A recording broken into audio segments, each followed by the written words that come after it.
From the end of World War II to the end of the 1960s, the CIA spent hundreds of thousands of dollars on brainwashing and mind control experiments.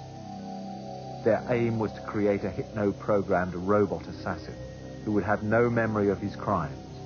It was spelled out in this 1953 internal report on Project Artichoke.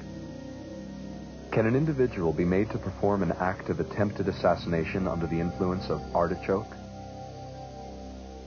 As a trigger mechanism for a bigger project, it was proposed that an individual be induced under artichoke to perform an act involuntarily of attempted assassination against a prominent politician or, if necessary, against an American official.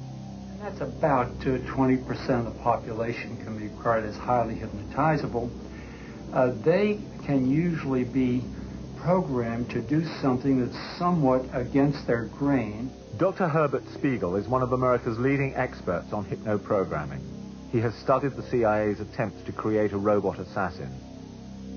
If we get a highly hypnotizable person who is subject to the proper programming under controlled conditions and is subject to some degree of supervision and exposed to the target within a reasonable range, it is quite possible and even probable that he will comply with the program and end up not being fully aware of what he's doing. By the mid-1950s, internal reports indicate the CIA had accomplished its self-appointed task. Morse Allen, head of the Behavioral Control Program at Langley, Virginia, successfully hypno-programmed his secretary to shoot her best friend with an unloaded gun. Afterwards, she remembered nothing. In general, there is a spontaneous amnesia for the stimulus and the program, and sometimes if that's reinforced by the instructions of the programmer that you will not remember, the odds of the amnesia is even greater. At his trial, psychologists testified that Sirhan Sirhan was in a hypnotic trance throughout the assassination and suffered from a complete memory loss of the shooting. I said to myself, Sirhan, you're going to die for this crime. God damn it, face up to it, at least admit it, and make it worthwhile to your own self. And I tried and tried and tried, to recollect it, to reenact it, but God damn it, nothing comes up. Because the evidence of hypno-programming was not pursued, Sirhan's prison psychologist, Dr. Edward Simpson, described the trial as the psychiatric blunder of the century. He pleaded to be allowed to deprogram Sirhan. But he told me that he was instructed by the warden that he was not to pursue this and not to examine Sirhan any further. And then he said that he insisted that he had the right to do this because he was the official psychologist for the prison, and shortly thereafter he was dismissed. If the CIA's hypno-programmed robot assassin experiments sound the stuff of fiction, its own documents proved that it was possible, and that the agency had managed to create hypno-programmed killers by the time Sirhan fired at Bobby Kennedy. According to experts like Dr. Herbert Spiegel, this fantastic-sounding plot has been put into operation.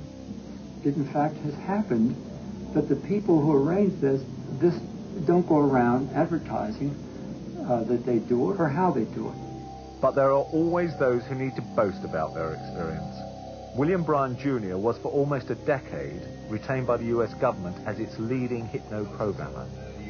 In criminal law, yes, I am. I sure as hell am. You have to have the person locked up physically. You have control over them. You have to use a certain amount of physical torture involved. And there is also the use of long-term hypnotic suggestion, probably drugs, whatever, and so on. Under these situations where you have all this going for you, like the prison camp and so on, yes, you can brainwash a person to do just about anything.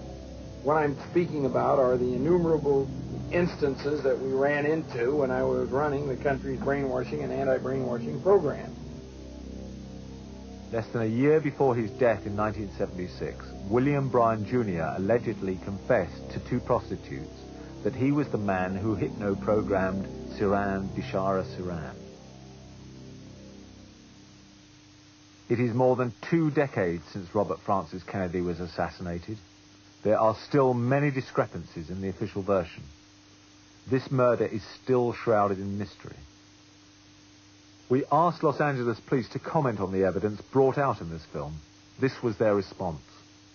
After a thorough investigation by the detectives of the LAPD Homicide Division, the evidence was passed on to the Los Angeles District Attorney's Office, who reviewed all material thoroughly. After said review, the subsequent court case resulted in Sirhan Sirhan being found guilty. The only true resolution of this case is to reopen it entirely. We want truth. We want them to investigate cases in whatever manner is necessary to ascertain the truth, and they simply have not done so. They've destroyed evidence. They've altered evidence. They've coerced witnesses into retracting statements. And then they've done everything they could to keep all of this from coming out to the public. Recently, a new bid, the second inside a year, was made to persuade the Los Angeles grand jury to reopen the investigation. For more than 20 years, the evidence has been suppressed and kept out of court. Don't you think it's about time we were told the truth?